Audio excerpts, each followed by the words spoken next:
सोयाबीनचा फेरफटका चालू होता। चांदण भरीपर्यंत पावसाने आजही सकाळपासून हजेरी लावली आहे। 4 जुलैचा पाऊस आमच्या घनसावंगीमध्ये सर्वशाम पडतोय। जालन्यातही अनेक ठिकाणी सलगधार दमदार झडीसारखा पाऊस हा चालू आहे।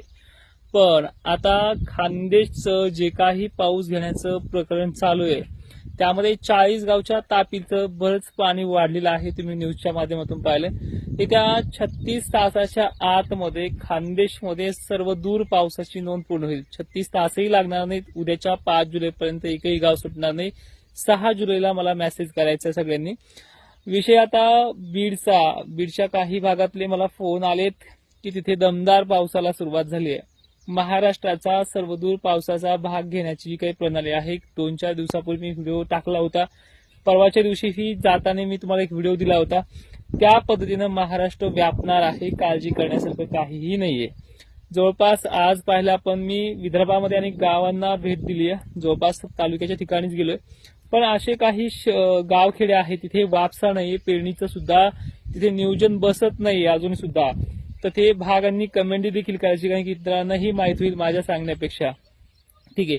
दुसरी महत्वाची गोष्ट अशी आहे की जवळपास आता जो काही लातूर आहे, सांगली आहे, सोलापूर आहे, बीड जिल्हा आहे आणि परभणी आहे, या भागांमध्ये काही 10-5च गावं अशी आहेत की तिथे पेरण्या थांबलेल्या आहेत कमी ओलीमुळे।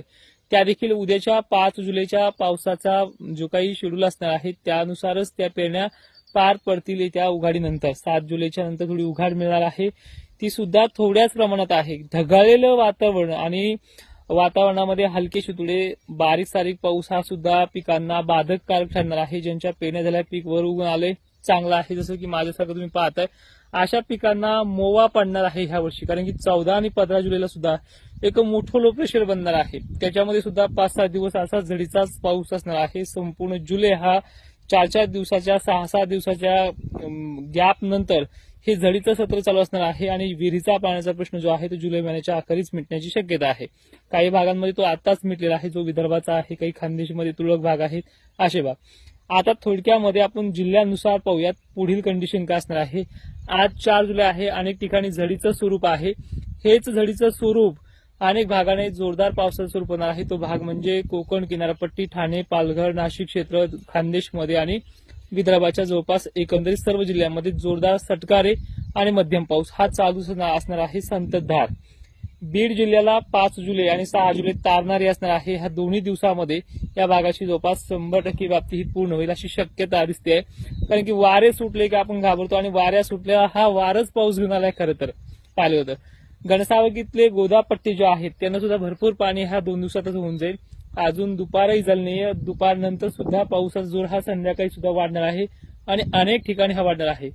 विदर्भ आणि मराठवाड्याची जवळपास साम्यता बऱ्यापैकी आहे, म्हणजे काही भागांना चांगला, काही भागांना कमी आंबटपट्टी वगैरे आपण पाहिलं तर अशा प्रकारे यांना सुद्धा रिपिटेशन मध्ये पडतच राहणार आहे। 6 तारखेपर्यंत ही झड बंद होणार नाहीये।